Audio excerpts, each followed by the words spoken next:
So I'm very happy to present to you Yi Chung Lim, who's going to talk to us about what he was been doing for his PhD over the last 4 to 5 years. So Yi Chung graduated with the BE Hons, a first class BE Hons in Bioengineering Engineering from Auckland. And then he did a master's of engineering here, that was with David as well, right? Yeah. Mm-hmm. Looking at the haemodynamics in the mouse aortic arch.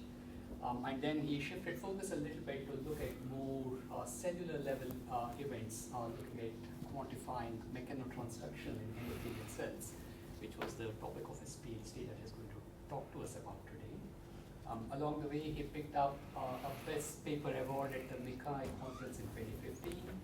And then he had the singular privilege of doing a postdoc before he actually got his PhD. So he did a pre-doctoral postdoc in Germany at the University of Kassel, and has recently returned to New Zealand, and he had quite a successful PhD oral, and is now in the process of preparing his the final version of his thesis for submission. But in the meantime, he's going to tell us all about his journey looking at endothelial cells. Thanks, Anna. Hi, everyone. Thanks very much for coming to my talk on my PhD entitled Quantifying Endothelial Mechanotransmission. And also a special thanks to family and friends in the audience. Thank you for all the support and the encouragement that I've had over the last few years. I couldn't have finished it without you. So thanks a lot. And I'm very happy to share some of the things that I've found along the way. Is this going by the way? Yeah. Okay. So first of all, the material I'm covering today can be found in further detail in these publications if you want to look them up for some more information. And also feel free to interrupt me anytime during the talk if you want me to clarify a point. So I mostly work at the cellular level. But of course, what happens at the cellular level affects things at the organ level and vice versa. So I thought I would just start with an overview of the length scales that I work in and of the organ system, which is the circulation system, I should say. So here we have an MRI image of through the chest of a mouse. And this black image here is the lung, and this is the aorta, which is the largest artery in the body. And the reason why it's white in this image is because of the motion of the blood flowing within it. And from these MRI images, I was able to reconstruct a 3D model of the aorta. Now, in a human, this would be about 20 centimeters long, but in a mouse, it was only a few centimeters. And if we look at a cross-section through the aorta at the tissue level, and we look in a little bit more detail, we can see the endothelium. So this is, again, the cross-section of the aorta. And if we zoom in onto this part here, the endothelium is this brown layer, I've stained it brown, in between the blood and the rest of the artery. So it forms a barrier between the blood and the blood vessel. But it does a lot more than just act as a barrier. It also is a sensor for fluid shear stress. Were you serious when you said we could interrupt? Yes, yeah, sure. I'm intrigued by the shape of that aorta. Is that it's collapsed, has it? Yeah, this has been frozen and then cut into slices and then I just microscope imagine image. it would be circular in cross section, and it's far from it. Yes, but when we cut it out of the mouse, all the fluid drains out and it drops, especially when we scrape clean all of the connective tissue. So that's where the endothelium is. It's the barrier between the blood and the smooth muscle. But it also acts as a sensor of fluid shear stress, and more on that later. And then now if we drill down right to the cellular level, this is a single endothelial cell, the nucleus in blue and cytoskeleton with the actin in green and the tubulin in red. So yeah, this is just to show you the overall scale of the endothelial cell. Now I mentioned the fluid shear stress. So fluid shear stress is defined as the force from the fluid as it flows over the blood vessel, and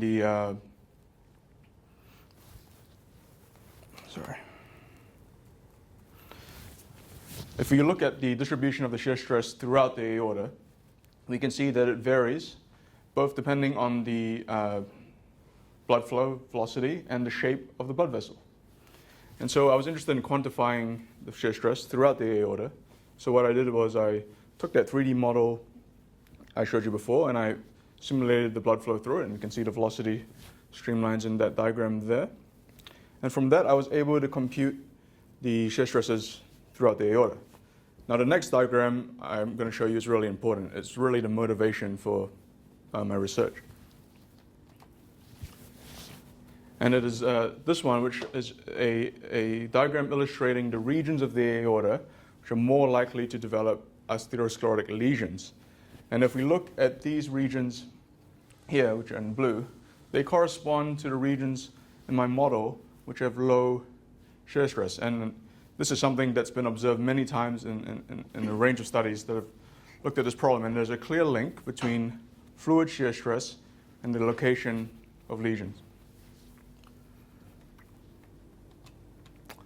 And it turns out that endothelial cells are the connection between shear stress and atherosclerosis because they are the sensors of shear stress. So you can think of the endothelial cell as an input-output device, with the input being the shear stress. The cell is the device that processes this input, and the output is a change in cellular metabolism, which can either be protective or harmful in terms of this disease. And the process of converting a mechanical force into a biological response is known as mechanotransduction. Now, Peter Davies' decentralized model is a leading theory of mechanotransduction. And in the context of fluid shear stress in endothelial cells, it works like this. And before I explain that, I just want to point out some of the important structures in the cell which are involved in this process. So here we have a diagram of one cell with the nucleus in blue here, and this is the neighboring cells. This is the extracellular matrix, which connects the rest of the artery, and the blood is in here. And the other important structures of the cell are these lines, which represent the cytoskeleton of the cell.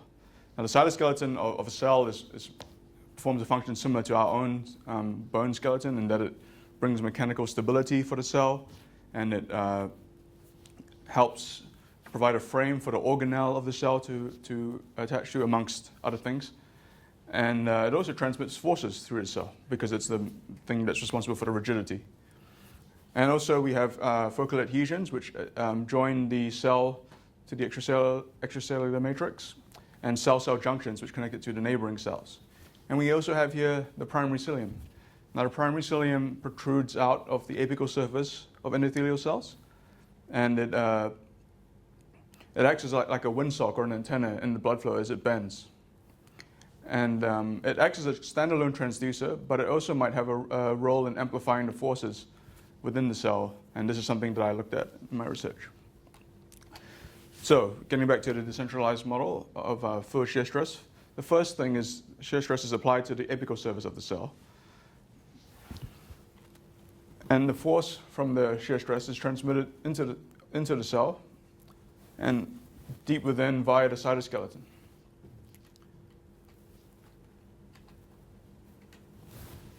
And there, the force triggers the second process of the decentralized model, which is the actual mechanotransduction. Now, because there are force-sensitive sensors on the surface of the cell, these are directly activated. But as the force has traveled through the cell, the sensors in the periphery of the cell are also activated.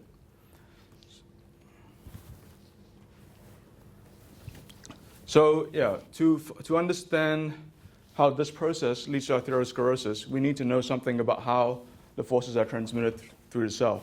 And that really is the basis of the motivation for my research.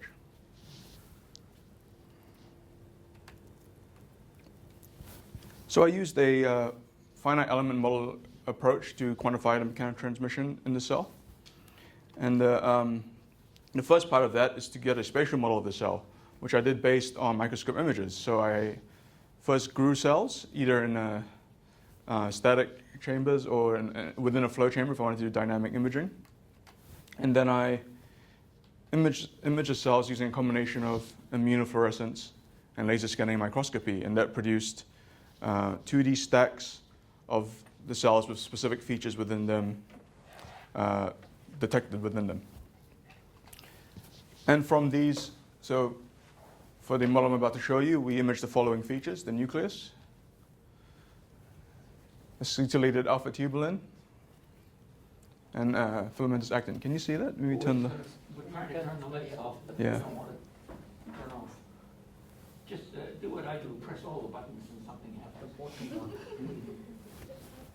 Yeah.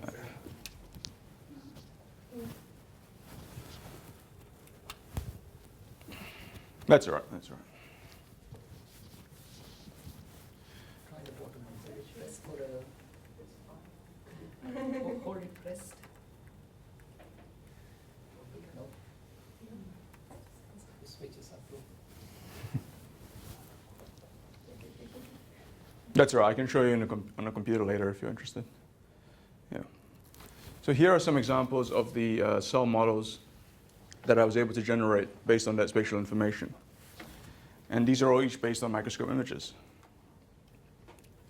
And from there, it's possible to, so that's the basis of our spatial model. And from there, it's possible to prescribe material properties from the literature for these cell components. So in this first model, we had two different components within the cell. We had the cytoplasm, which had Young's modulus of 775 pascals and a Poisson's ratio of 0.33. And we had a nucleus, which was stiffer than that. And now, in the earlier model, I mentioned a lot of other components that aren't in this first model, but yeah, we thought we would start with this. And the nucleus is very important, not only because it stores the DNA of the cell, but because the transcription and translation processes can be directly regulated by mechanical forces acting on the nucleus. So it's one of the key features of the model. Now, I'm interested in blood flow over the effect of the force transmitted from the blood flow. So obviously it was necessary to model blood flow as well. So we modeled the cell within a flow chamber with inlet and outlet boundary conditions, with a mass flow rate and a pressure outlet condition, with wall conditions on all the other surfaces. And from that, it was possible to generate a velocity field through the flow chamber and a wall shear stress on the surface of the cell.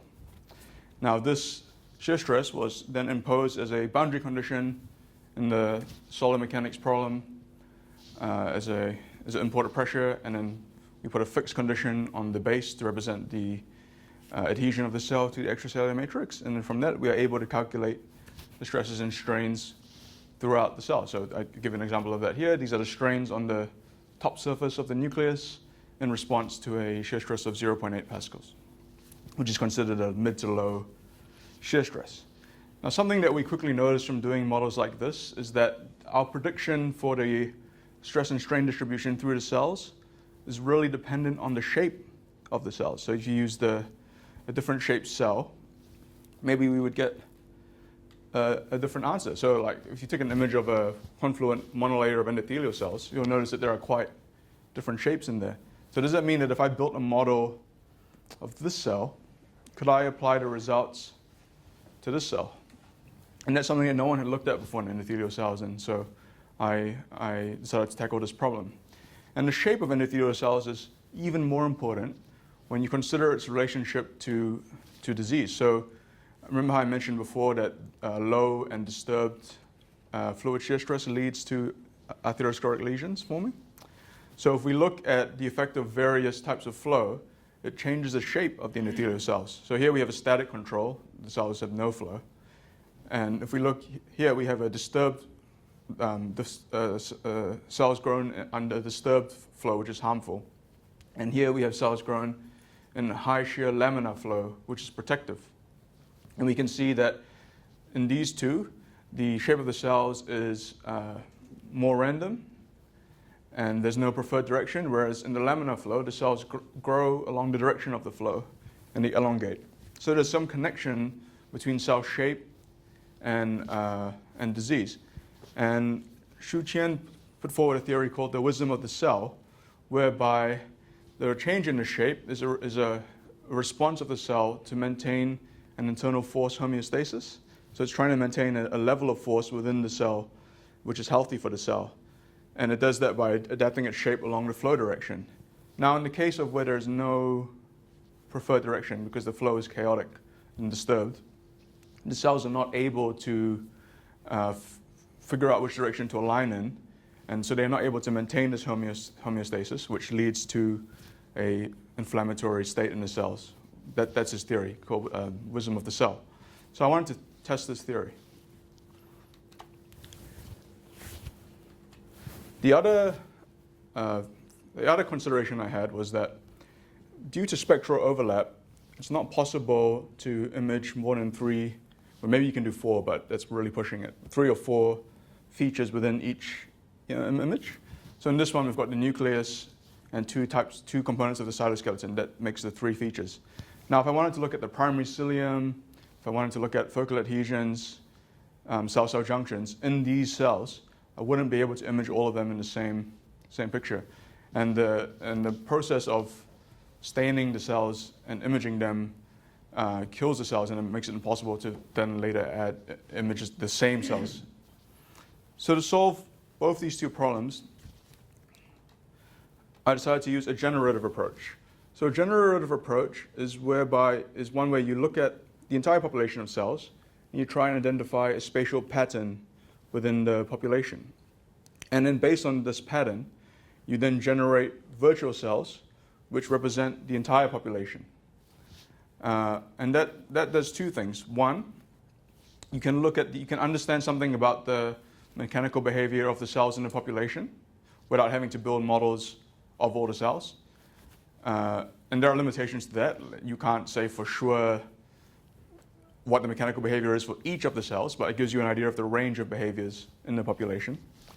And the second thing it does is it allows you to generate virtual cells that have more components than you can actually image at the same time. And you can do this by just having some kind of overlap in the things that you image. So in this one, I could image 2 of the 3 things and change the 3rd one, and then do the same, but have a different 3rd thing. So I could do the nucleus, the cytoskeleton, and the primary cilium in this picture. And then I could take another picture of other cells which have the nucleus, the cytoskeleton, and focal adhesions. And because I have some of the features overlapping, I can figure out their relationship with each other and then build a virtual cell which has 4 things. So that solves the spectral overlap problem. So the first step to this is to identify the spatial pattern in the cells. And we do this by looking at first at the nucleus, and we find spatial descriptors for the nucleus. So we take the raw image, we perform some image processing to get this outline of the cell and with the nucleus identified. And then we identify the nucleus axis, which is the longest line you can draw in the nucleus. And then the nucleus centroid, which is the midpoint of that line. This becomes the origin of our cell, the 0, 0 point. We then rotate the cells to the nuclear axis and make sure that the bulk of the cell is on one side. And then I calculate the median axis. So moving up through the cell, up through the nucleus, sorry, what is the midpoint between these 2 boundaries? And it's possible to do that through a cell. I'll just show you 3 points here, but obviously we can do 1 for each pixel to build up the median axis. And then we also look at the nucleus width, which is this distance from the midpoint to the boundary, which is of course even by definition on both sides. And so we can then break down the entire shape of the nucleus into these 4 descriptors: the median axis curve, nucleus width, nucleus length, and position of the midpoint in the z direction. And with this information, we can regenerate a picture exactly the same of that nucleus that I just showed you. And here is the median axis with the average in red and the 3 standard deviations above and below in green and blue, and the same for the nucleus width. And so from our analysis, we concluded that there is very little variation other than shear size. There's very little variation in the shape of nuclei, and they are mostly triaxial ovoids with 3 axes of symmetry.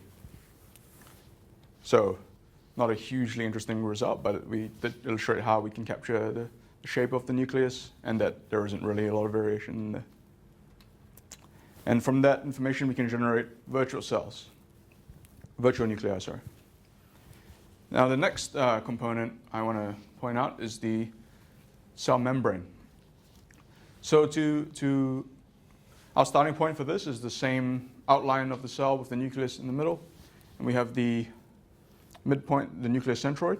And what we do is we compute this length here. Oh, sorry, this length here, x. And then along the same line, we go all the way to the boundary of the cell, and that's y. And so that gives us a ratio, x over y. And then we rotate this line half a degree and do it again. And we go all the way around. We have 720 ratios that make up the entire cell. And so we can boil down this entire shape into a 720 long vector.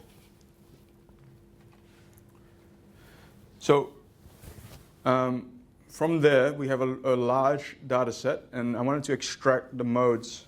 So for this, I used principal component analysis, where we would decompose the shape into a series of linear modes. And for those who aren't familiar with this, it's quite hard to wrap your head around using the cells because they have no obvious features. But I'll show you a quick example using hand data taken from this study by Stegman and Gomez. So basically, they were looking at the shapes of hands. So they got 40 people's hands. And they identified 56 data points on the hand.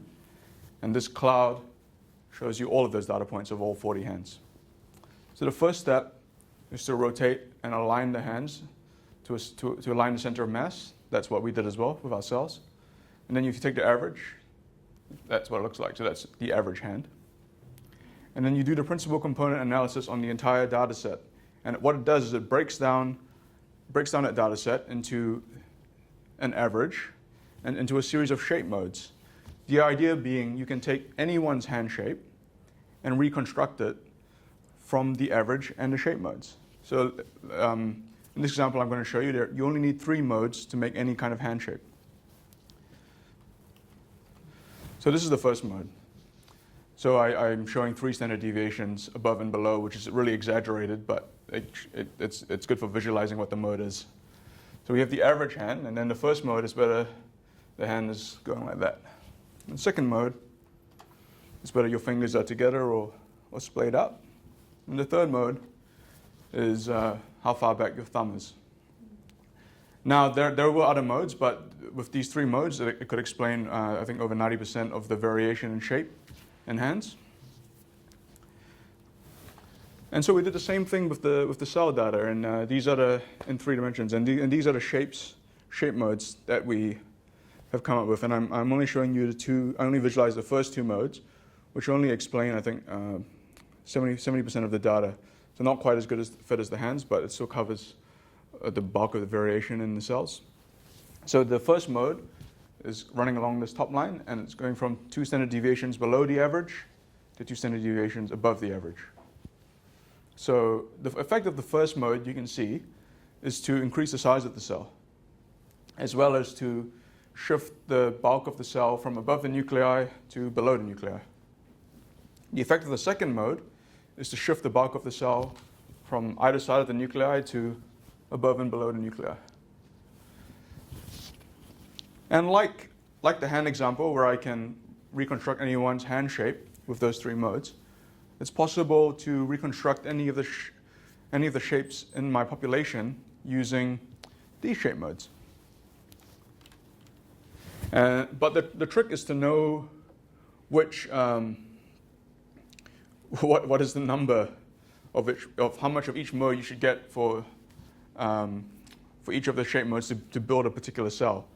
And that's not easy, but we were able to fit it with a genetic algorithm. And if you want to know more about that, ask me later. It's a pretty commonly used fitting algorithm. And I'm just going to illustrate the results in this 2D example, but we fitted our data in 3D.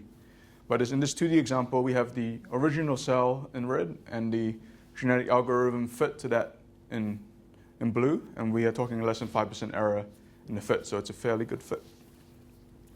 And what we found is that in our population of cells, 5 of them had a shape mode, and first and second shape mode more than 1 standard deviation away from the average. So there is some quite significant variation in the cells. So a third of the cells had you could say like a weird shape,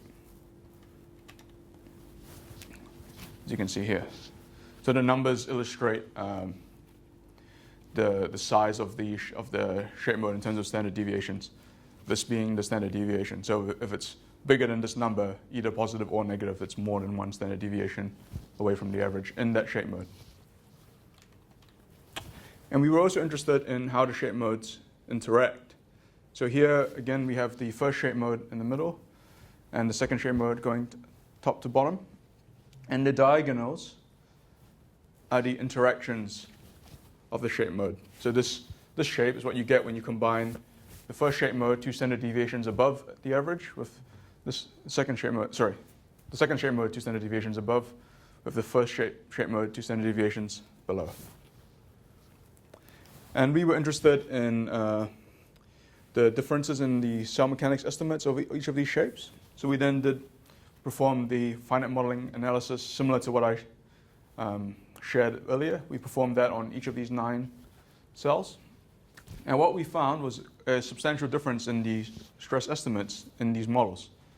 So if we look at just the effect of one of the first shape mode, going along the length of the flow axis, which is the same as the nuclear axis, we can see that for the first shape mode 2 standard deviations below, we get a far larger stress compared to the first shape mode 2 standard deviations above. In fact, it's 6 times larger. Now, to give you some context of what a 6 times increase means, that's the same effect size as a model which is looking at the effect of having a nucleus, for instance. So if you had a model without a nucleus and one with a nucleus, you would see an effect size of similar order of magnitude. So it's a substantial difference. And we observed the same in the outer shape mode, similar sized change in the outer shape mode as well, and in the interactions, which I don't have time to go into all before.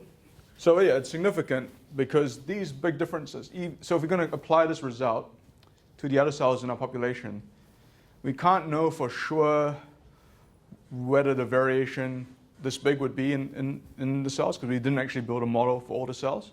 But because the shapes of those cells vary quite widely in the population, we would see something. It's fair to presume that there is a similar difference in the real cell population as well.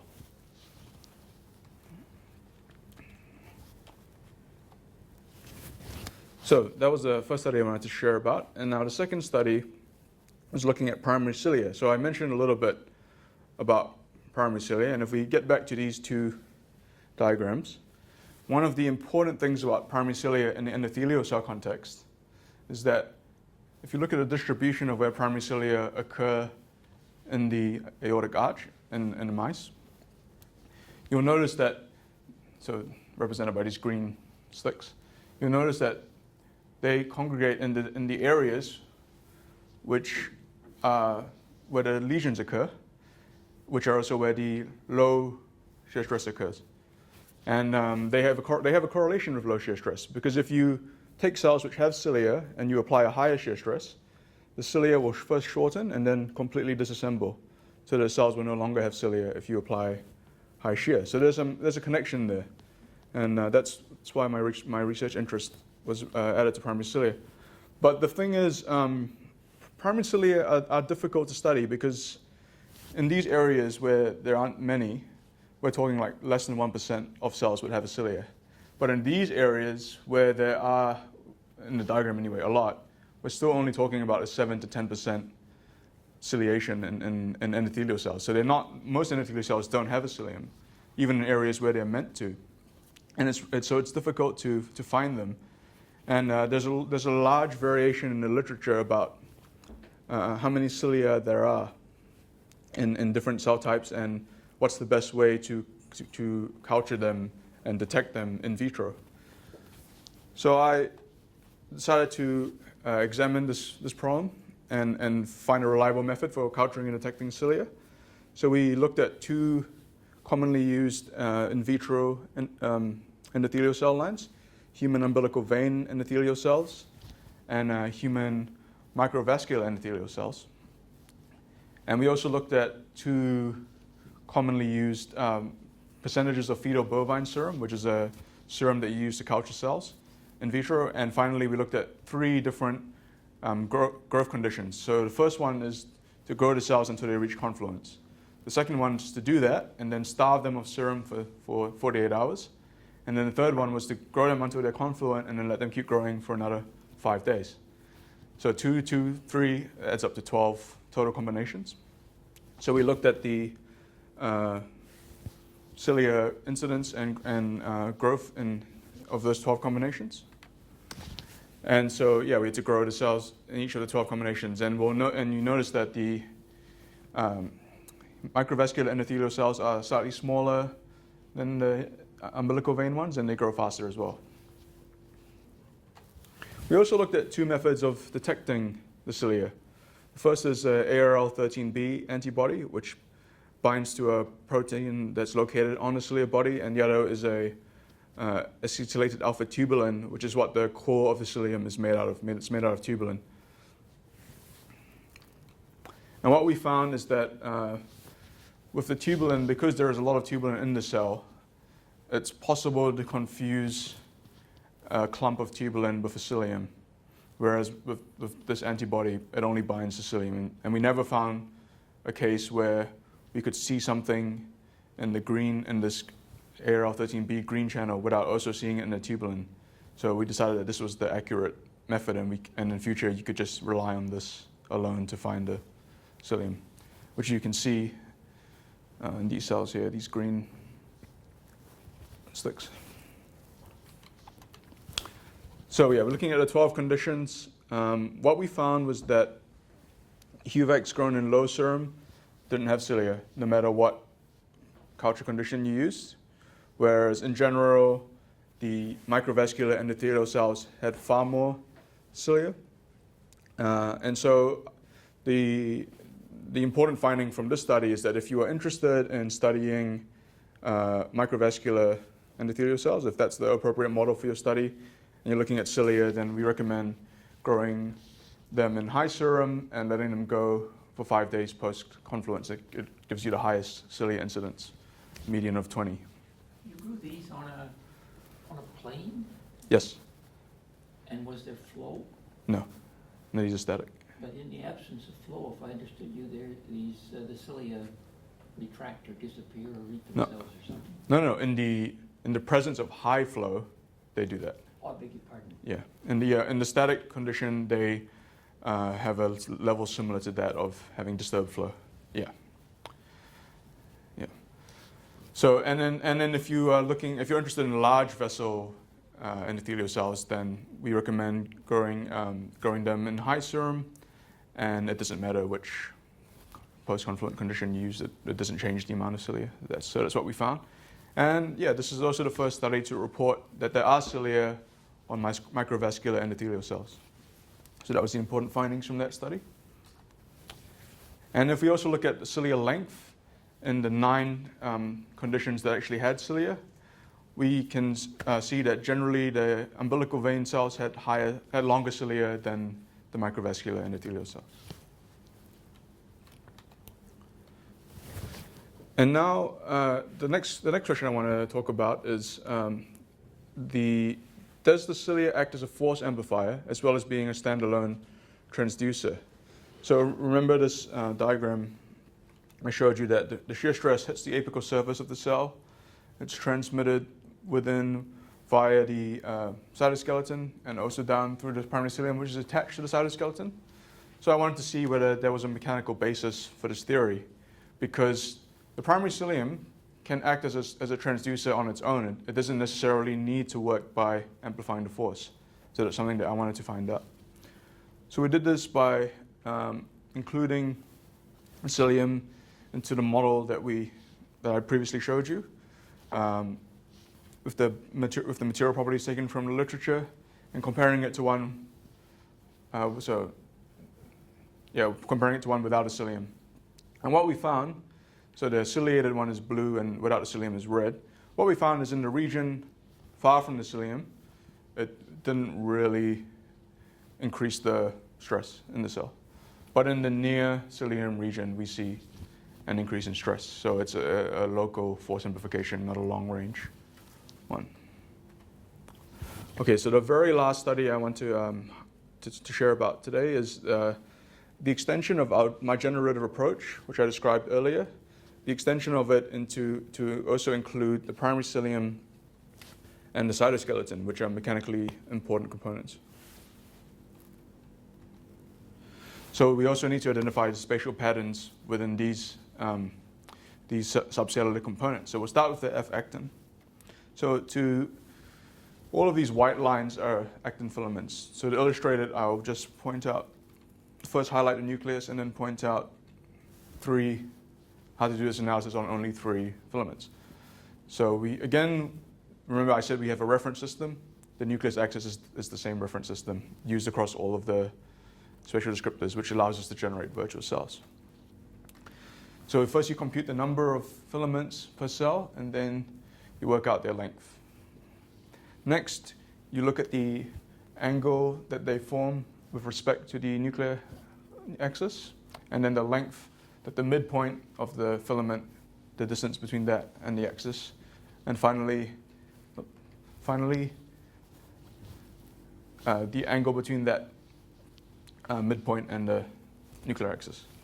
And with these numbers, it's possible to regenerate any actin filament shape in the cell with the assumption that they are straight lines.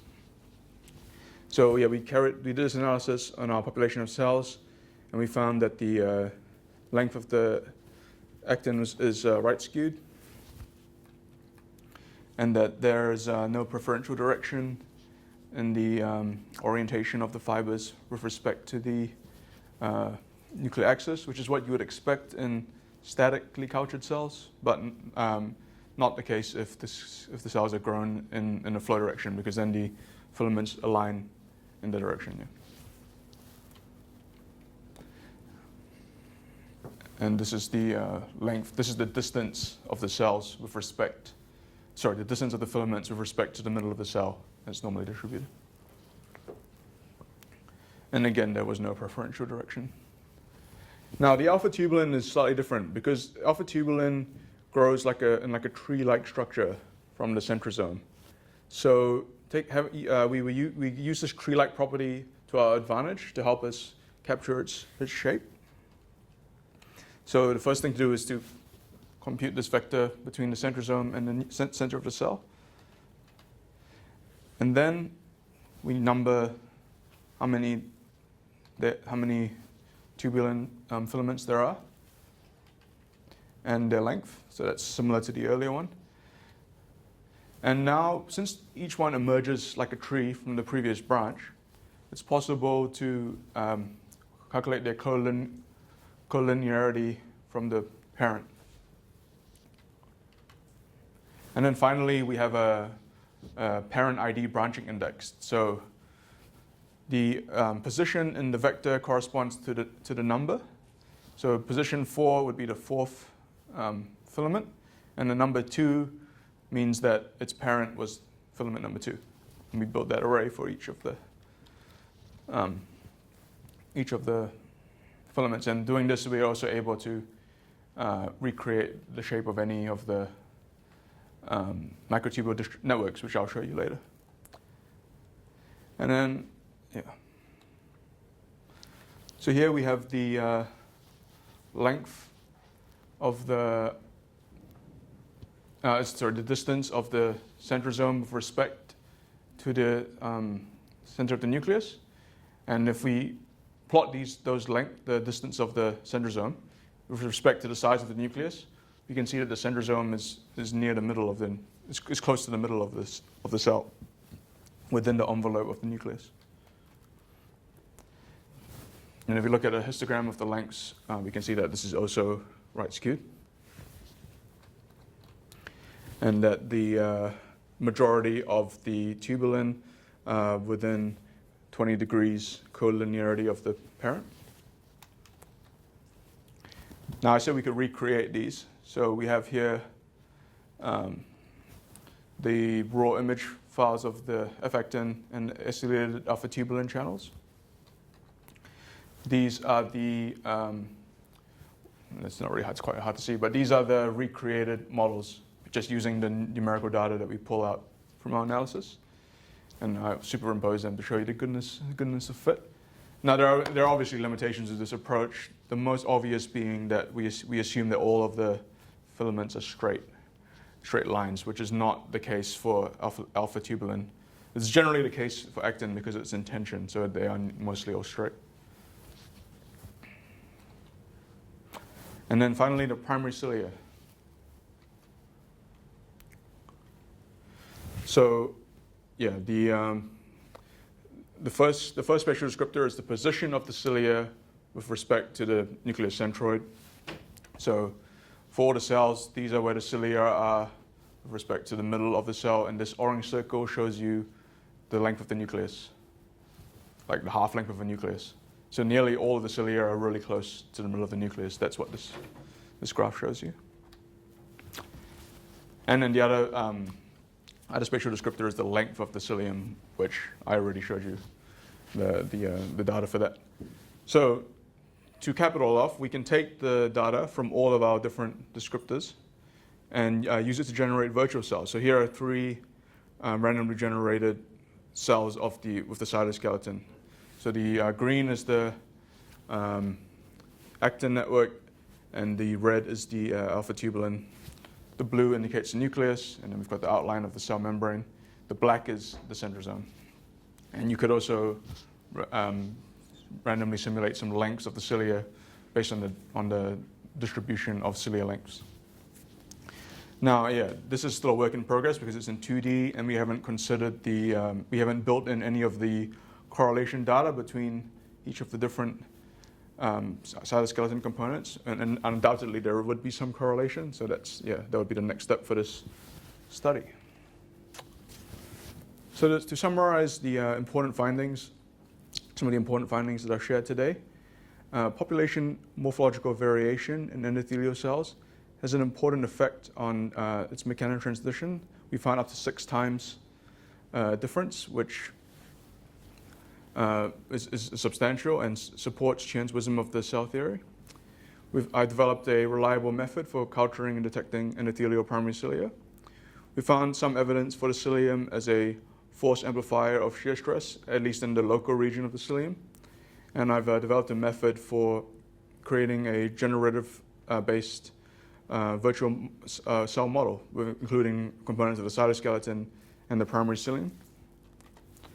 I'd really like to thank my supervisors, David Long and Mike Cooling, for all their help and support during this project, and also to Sue McGlashan, who was really helpful in designing the experiments and planning the wet lab stuff.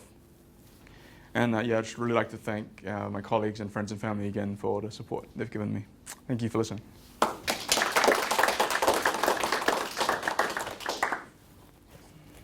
Thanks, Yi Chung. It sounds like you're even under controlled conditions, because I assume all of these were done under static conditions, right? You still have quite a lot of variation in the morphology, even when you have, I guess, very homogeneous conditions for the cells to grow in. And so would you expect that the variation would increase when you have regions with high shear stress and low shear stress? From other studies, I would expect the variation to decrease in high shear stress studies and stay the same, roughly the same for disturbed shear stress studies. And one of the motivations for devising all of these spatial descriptors is to help capture the size of that variation in future flow study experiments. Yeah. Questions? I'd like to compliment you on superb work. Thank you. It really is very, very impressive. But now, having said that, I'm going to hit you on the other side of the face with saying I feel just a little bit cheated, because you started out, you motivated from the beginning something to do with atherosclerosis, but it kind of fell off there. Is there a take-home story from all your work as far as that's concerned? Where, when, and how a cell gets off track? I think that the findings I've gotten make it impossible to be really definitive about exactly how that happens. But I think that we were able to find evidence for Qian's wisdom of the cell homeostasis theory for the development of, for the link between shear stress and atherosclerosis, that it is an inability to maintain the homeostasis of the internal force that causes the cell to go into an inflammatory state. And the sad thing about that means that if it's a homeostasis related thing, that doesn't really lead to any obvious therapy. Because initially, with the decentralized model, I was hoping to identify a transducer that was primarily acting in a particular type of flow, and then that would allow medication, therapies that target that transducer. But that wasn't what we found. We found more evidence for this wisdom of the cell homeostasis theory. Yeah. Nice presentation, and just coming from a point of a biologist, your second part of the study where you do a lot of in vitro endothelial cell work. Mm-hmm. So a bit following what you were saying earlier, like I had the impression that you were working on aorta, and I was a bit surprised that you actually did not carry on your primary cilia on endothelial cells isolated from aorta or somewhere in somewhere in the heart, for example. Like you went for Huvex, it's umbilical vein. Yeah, and then you've got the HNEC1, which is a model. It's a dermal endothelial cells. Actually, if it's the same HNEC1s that I work with, is actually extracted from foreskin. I can't That's see right, how yeah. it's actually connected to the heart side of the model that you were trying to make. So what was the reason for choosing Huvex HNEC1? Yeah, so I started with working in mice and mice tissue, but we wanted to move to a human model, and so it was really for reasons of convenience that we picked those two initially, because they are very commonly used cell lines for studies, including cilia studies. Well, at least Huvex are. The other ones haven't been used before. Do you expect them to behave similar to aorta isolated endothelial cells, for example? I don't expect them to behave to behave mechanically. Sorry, I don't expect them to have the same morphology even, and I certainly don't expect them to behave the same in terms of the flow, their response. But I do expect them to be fit for the purpose of devising a way of developing a spatial model of the population, which is what I focused on extensively. So yeah, out of the three things I presented, two of them were focusing on the shapes of the cells. And so by devising a way of quantifying that shape, I think that we could use that method on any type of endothelial cell material that we can get. Yeah, but for what I could get, I couldn't get human heart. My second question, Blood vessel. which more kind of interests me, because I work quite a lot with endothelial cells as well. The part where you were describing how you pretty much tracking the morphology of the cells, it feels, because I know nothing about engineering side of it, so is it a very labor-intensive thing to do? For which tracking? For example, how you develop a model of measuring the nucleus and then measuring the cell shape. So I was just thinking, is it something that you could easily mold it into a very high throughput way to, provide a macros or a software for biologists who know nothing about this to track things like cell migration or cell morphological changes to treatment? So The answer is you could easily make a tool, but you couldn't easily make one that was really accurate. You'd still need to check it manually. So to do a really high throughput, like thousands of cells, would be difficult, because you would have to check that your fit was right. and do you normally need kind of like a DAPI and a green and a red staining to track the shape of the cells, or would an and white? So for the shape of the cell membrane, Yeah. that would be fine. A black and white would be fine.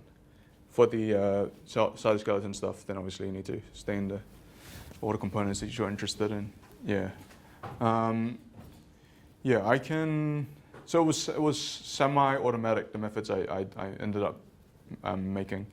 So it's something that you can just accumulate different images, snapshots, for example, and it just fit it through some analytical tools to. Yeah. So certain things are like completely automatic. So once you have this shape.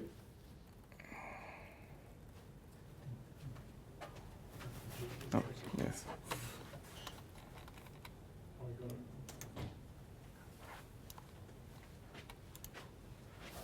Once you have a shape like this, the rest is done with MATLAB scripts, from start to end. Okay. Yeah, but to get this type of shape Yeah. in an accurate way, like there are lots of image segmentation tools, but I don't think any of the automatic ones are like that great. I mean, you could train like a neural net classifier for a specific type of cell, Yeah. and once you trained it, you could use it for as many as you wanted. But yeah, so basically. From this point on, I wrote all of the script, so it's automatic. Part you Yeah. actually manually clicked every single point, or No, it's done automatically. Okay. But what I mean is to get from the raw image to something like this, that's really depends on your application. I don't know how good, because I didn't write any of the tools to do that. I just used like image J Okay. to go from one to the other. But from this point, once I had a black and white thing like this, to do the rest of the analysis is automatic. And how do you define the edge of the cells, or is it just really obvious from your face? Yeah, it's obvious from the image. Yeah. So I was curious about, so you talked about the problem of spectral overlap and why you were only able to get a few elements out of any particular image. Is that got to do with the wavelengths of the fluorophores that you were using? Yeah. So so in this diagram here, so I've got blue. So the nuclei looks blue, which means that so the excitation energy is always higher than the emission, right? So it's like ultraviolet energy to excite this, and then it releases blue light, which I detect. But if you put too many, if you try and image too many things at once, then the colors get so close together that the emission light from one ends up exciting the other thing, and then you get a crossover in the signal. So when you're trying to image, so how you take an image like this is you first look at the nucleus. So you shine UV light and then look for blue light. But if they're too close together, when you shine UV light, you might get like a little bit of the green bleeding over as well, and then you'll be seeing two things when you're only expecting to see one, and that will make the imaging more difficult. Yeah. So most people do 3 at most, or 4. Yeah. But it's a limitation in the method. I want to ask a personal question. Am I allowed to, Mr. Chairman? Where are you doing your postdoc now?